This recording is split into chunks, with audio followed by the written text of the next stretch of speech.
Então, vamos falar sobre uma das revoluções mais importantes da história moderna? Uma que não teve apenas batalhas e execuções, mas mudanças profundas na forma como o poder é exercido até hoje. Estamos falando da Revolução Inglesa, ou melhor, das Revoluções Inglesas, porque não foi só uma, foram várias.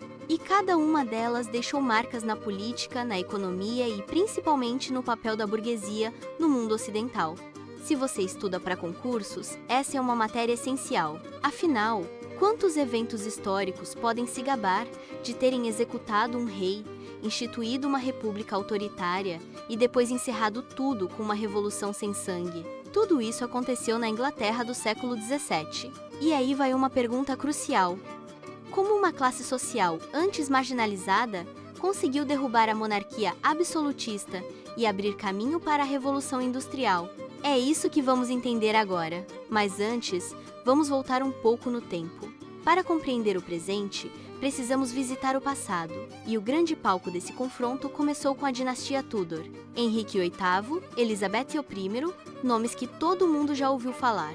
Foi nesse período que a Igreja Católica perdeu força na Inglaterra e o rei se tornou chefe supremo da nova religião, a anglicana. E com isso veio algo ainda mais importante: o cercamento dos campos. Antigas terras da igreja foram transformadas em propriedades privadas, ou seja, os campos deixaram de ser cultivados por camponeses e viraram pastos para ovelhas. E quem lucrava com isso? A burguesia. Ela comprava ou arrendava essas terras e começava a produzir dentro de um novo sistema, o capitalismo. Só que essa mudança gerou um problema gigantesco. Os camponeses perderam suas terras e saíram em busca de trabalho nas cidades. Foi o início de um fenômeno chamado êxodo rural, que prepararia o cenário para grandes transformações sociais. Mas enquanto a burguesia crescia economicamente, politicamente ela ainda estava à margem do poder. Até que, em 1603, o reinado dos Tudor chegou ao fim e assumiu uma nova dinastia, os Stuart. Com eles veio uma visão diferente de governo, mais centralizada, mais autoritária e, acima de tudo, hostil à burguesia. O primeiro rei Stuart foi Jaime I. Ele acreditava no direito divino dos reis, ou seja, governava por vontade de Deus. E isso era um problema para a burguesia, que via no parlamento uma chance de ter voz política. Então, o que Jaime I fez? Começou a aumentar impostos, perseguiu os puritanos, grupo religioso majoritário entre os parlamentares, e num momento de tensão máxima, simplesmente dissolveu o parlamento, por 8 anos, mas ele morreu em 1625. E seu filho, Carlos I, subiu ao trono e trouxe consigo todos os erros do pai e alguns extras. Carlos I tentou aumentar ainda mais os impostos, especialmente para financiar guerras contra a Escócia. Mas dessa vez, a burguesia do parlamento disse: chega! Essa discordância explodiu em guerra, a chamada Guerra Civil Inglesa. Um conflito que durou quase 10 anos, de 1640 a 1649. E nele surgiu um personagem fundamental: Oliver Cromwell, um homem comum, sem nobreza, mas com uma convicção imensa. Líder puritano e comandante do New Model Army, também conhecido como Exército de Novo Tipo. Esse exército era diferente. Não era formado por nobres montados a cavalo, era composto por soldados comuns, treinados, disciplinados e motivados por uma causa maior: liberdade política e religiosa. Eles ficaram conhecidos como Roundheads, ou cabeças redondas, porque se recusavam a usar as perucas empoadas da nobreza. Dentro desse movimento, surgiram 2 grupos radicais: os Diggers e os Levelers. Os Diggers queriam reforma agrária, plantar em terras comuns, redistribuir riquezas. Já os Levelers pregavam igualdade política, direitos iguais para todos os homens, voto universal, ideias perigosas para a época. Com esse exército, o parlamento venceu. E em 1649, Carlos I foi decapitado, primeiro rei europeu a ser condenado e executado, publicamente por seu próprio povo. Fim da monarquia absolutista. Nascimento da República Inglesa. E Oliver Cromwell, o líder da Revolução, tornou-se o Lorde Protetor da Commonwealth. Parece o final feliz, certo? Errado. Cromwell, que havia lutado contra o rei, começou a agir como um rei. Fez leis autoritárias. reprimiu os próprios aliados. Em 1653, dissolveu o parlamento com a ajuda do próprio exército.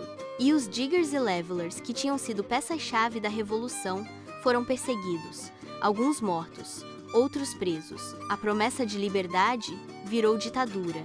Cromwell governou até sua morte, em 1658, e seu filho, Richard Cromwell, assumiu. Mas não tinha carisma, não tinha respeito. Logo, o país mergulhou novamente no caos. E antes que outra guerra civil explodisse, o parlamento fez uma jogada arriscada. Convocou de volta a família real. Sim, Carlos II, filho do rei decapitado, foi chamado para reassumir o trono. Era a restauração Stuart. Carlos II aceitou. Prometeu respeitar o parlamento. Mas logo começou a se aliar à antiga nobreza e tentou recuperar o poder absoluto.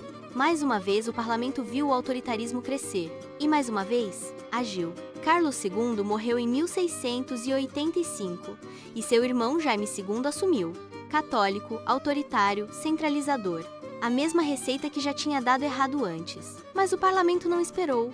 Planejou uma saída elegante. Sem guerra, sem sangue. Chamaram a filha de Jaime II, Maria II, casada com Guilherme Orange, governador dos Países Baixos, e juntos invadiram a Inglaterra. Sem resistência, sem luta. Jaime II fugiu para a França. E Guilherme e Maria assumiram o trono.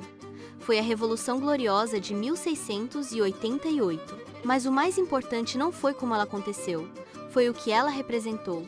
Porque, pela primeira vez, o parlamento exigiu que os novos reis assinassem algo inédito, a Declaração dos Direitos de 1689, ou Bill of Rights, um documento que limitava o poder real, que garantia liberdades individuais, que colocava o parlamento no centro do poder, e assim nascia a monarquia constitucional, a mesma que existe até hoje na Inglaterra.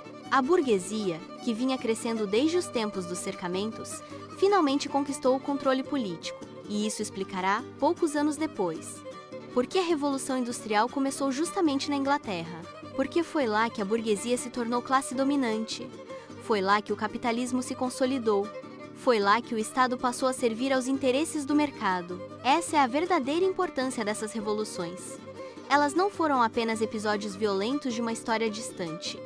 Foram o marco zero da modernidade política e econômica. O momento em que o poder deixou de ser hereditário e passou a ser conquistado, negociado, defendido. Se você faz concursos, essa é uma matéria que aparece em qualquer prova de história ou direito constitucional, porque entendeu como se formaram os regimes políticos atuais, como nasceu o parlamentarismo, como surgiu o liberalismo, como a burguesia tomou o lugar da nobreza.